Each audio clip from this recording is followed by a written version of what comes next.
How to become financially independent. Here's number one. First of all, you got to have the right philosophy. Now, let me give you a couple of philosophies to consider. Here's the first one. It's called the philosophy of the poor. Poor people usually spend their money and invest what's left. That's the philosophy of the poor. Now, here's the philosophy of the rich. Rich people invest their money and spend what's left. And here's the startling answer. It really doesn't matter what the amount is. What's most important is not the amount. What's really important is the philosophy. So I would ask you to adopt this philosophy. And I've got a little formula that I'm going to share with you. Now, what should a child do with $1? Here's one opinion. It's only a child and it's only $1. What difference does it make? Well, in my opinion, it makes all the difference in the world. A person's economic future starts with a child with $1. Somebody says, oh, no, you're only young once. Let him spend it all. Well, when would you hope that would stop? Somebody says, well, wait till he's 50 and broke like me and then he'll learn. Well, no, we don't want to wait that long. So what should a child do with $1? Here's the simple premise to begin with. Don't spend it all. And if a child wants to spend the whole $1, you got to say, hey, don't spend it all. They'll say, why not? It's my $1. I earned it. You say, I know you earned it, but don't spend it all. They'll still say, why not? Say, let me show you why not. So you put them in your car, take them to the other side of town, and show them where people live that spend the whole $1. Just drive them around. Kids learn best by visual. Just drive around and say, would you like to live here? Kid says, no. Would you like to live like these people live? Kid says, no, no. Then you can't spend the whole $1. So, kids will get the message. So, take them to the other side of town and show them around, unless you already live there, and then just show them around. Anyway, don't spend the whole $1. Now, let me give you my best view of what to do with the $1. Here's my first bit of advice. Never spend more than 70 cents. Never spend more than 70 cents. Now, you got to pick some number, and the number you pick is going to be determined by your philosophy. It's going to be determined by what you've been taught or your experience teaching yourself. When I first met my teacher, Mr. Schoaf, I was at about 110% of each $1. And then I learned a whole better formula for financial independence. Number one, don't spend more than 70 cents. Now, kids say to me, well, okay, what do I do with the other 30 cents? And here's what I teach them. 10 cents for charity. We're helping people that can't help themselves. 10 cents to support worthy projects. Projects that you feel good about. 10 cents out of every $1. It's called being generous. Now, in my opinion, nothing teaches us character better than generosity. No class, no teacher, no book teaches character better than generosity. And the best time to start is when the amounts are small, because when the amounts get larger, sometimes it's a little more difficult. Giving 100,000 out of $1 million, someone says, oh, if I had $1 million, I'd give 100,000. I'm not sure. That's a lot of money. So the time to start is when the amounts are small. 10 cents out of the $1. Okay, next 10 cents I call active capital. Active capital means do something to make a profit. Active capital. Set aside a portion of your income. Wages are okay, but I'm telling you, wages will make you a living. Profits will make you a fortune. So set aside part of your income as capital, called active capital. Any kind of project you can possibly think of, you can possibly come up with. Then you must jot this down if you're taking notes. Profits are better than wages. And then there's no limit to profits, and they can double and triple and quadruple. There's no limit. It's incredible how fast profits can grow. So profits are better than wages. Wages make you a living. Profits make you a fortune. Now, the third 10 cents is vitally important. I call it passive capital. Capital you let somebody else use. A financial institution, stocks and bonds, mutual funds, whatever. Let someone else use it. You furnish the money. They use it to make a profit, but they pay you for the use of it, called interest. And here's one of the things that'll make you financially independent fairly quickly, and that's called compound interest. And this is how you get it. Letting someone else use a portion of your money, your substance. They show the profit, they pay you interest. And this passive capital, I'm telling you, over a sustained period of time, if you'll develop this little 10, 10, 10, and 70, you will be financially independent. You'll have the ability to live from the income of your own resources. And then one more point on passive capital. The borrower is servant to the lender.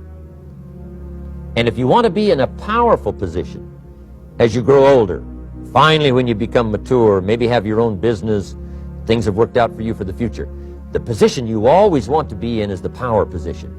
And that's called the lender. The lender is the power position. So if kids learn early enough, and then you ask them what they'd like to be when they grow up, I'm telling you, once they understand, they'll say, well, one of the things I want to be is one of those lenders.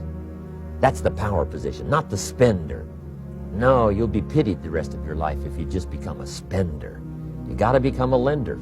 Can't we teach our children how to take $1, search the neighborhood, find a broken wagon, pay $1 for it, bring it home, clean it up, sand it until it's clean, paint it red till it shines, straighten out the wheels till they're true, take it back to the neighborhood, sell it for $5? Anybody can do that. Finding something, touching it, making it better, making a profit. Now, does the child deserve $4 profit? And the answer is yes. Society now has a mended wagon. Capital in the hands of the kids, capital in the hands of the people. Enterprises that make a profit, enterprises that grow. It's the hope of our future. So that little simple formula, I hope, will help you. Now, one more key on financial independence, and that is attitude. Attitude. Here's number one. I used to say, I hate to pay my bills. My teacher straightened me out on that. He said, let's see, Mr. Rohn, what you hate to do is pay $100 on an account and reduce your liabilities and increase your assets. I said, well, no, not if you look at it that way. He said, well, it all depends on how you look at it. So wouldn't you love to pay your bills, reduce your liabilities, increase your assets? You got to have that kind of attitude. I found out the same attitude about taxes. I used to say, I hate to pay my taxes. And Mr. Shove said, well, that's one way to live. But don't you understand? Taxes is how we care and feed the goose that lays the golden eggs. Wouldn't you want to do your share?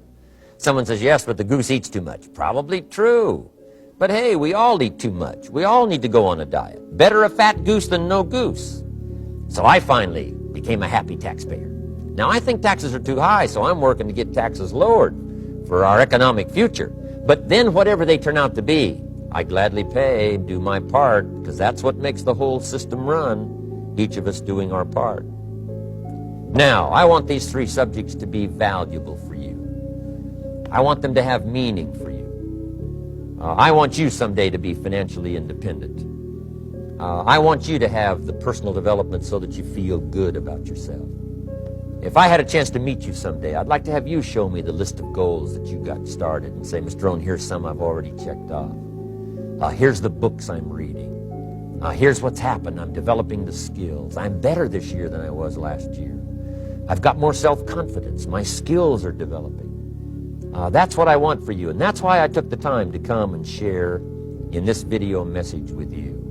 I do seminars all around the world, but this is one way that I can reach out and touch you in case you can't come to my seminars, wherever I am. Maybe this video will reach you somewhere, and it'll have an impact on your life. And what I'd like to do is later hear about it, a letter, phone call, or to have a chance to meet you in person. And now I'd like to leave you with these 4 questions called Questions to Ponder. These questions were valuable for me, and I want to make them valuable for you. Here's the first one. Why? We all ask why we should work this hard. Why take that many classes? Why go to school that many years? Why take the notes? Why read the books? Why work that hard? Why put yourself through the push-ups and the disciplines? Why? Good question, why?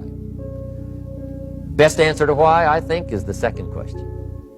Why not? Why not see how many books you can read, how many classes you can take, how many skills you can develop? Why not see how valuable you can become to the marketplace and to your friends and to your family? Why not see what you can make of yourself? Why not see how far you can go, how much you can see, how much you can earn, how much you can share? Why not? That's the heritage all of us have, now that we've been given this extraordinary opportunity. Now, my third question I'd love to ask you in person. But since I can't do it in person, I want to ask it of all of you. But I want you to take it personally. And my third question is, why not you? Why not you? With good self-esteem. Why not you starting to change and setting goals? Why not you starting to make progress toward financial independence? If I can do it, you can do it. I wished I had a lot more testimonials here today besides mine. A whole steady stream that would come by and tell you their story. Someone who started with nothing, finally run a big enterprise. A mother who was on welfare, now she owns her own business. In addition to my story, I wish I had a lot more. And if all of them told their story, guess how they would probably wind up their story? They'd probably say, just like me, why not you? If we can read, you can read. If we can change, you can change. If we can figure it out, you can figure it out. If we can turn it around, you can turn it around. There isn't anything you can't accomplish. That's what those testimonials would say. And so I want to say it to you personally. Why not you?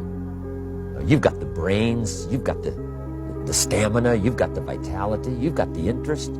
You've got your life ahead of you. You've got the future. You can do it. If anybody can do it, you can do it. If one of us can do it, hey, we all can do it. And now here's my last question. Why not now? This is a good time as the 20th century starts to wind down, a few more years as we get ready for century 21. What a good time to set your goals, work on yourself, work on your skills. What a good time to get it together. What a good time to start this process. Personal development, growing, changing, developing, having a good plan for your money and for your life and for your future. Why not now? And I hope I have a chance to see you one of these days and share with you the experience, the reaction, response you might have had from my message today. And until I get a chance to see you on this side of the world or the other side of the world, in some school or some seminar, I want all that I've gotten to be yours and much, much more. God bless. Goodbye.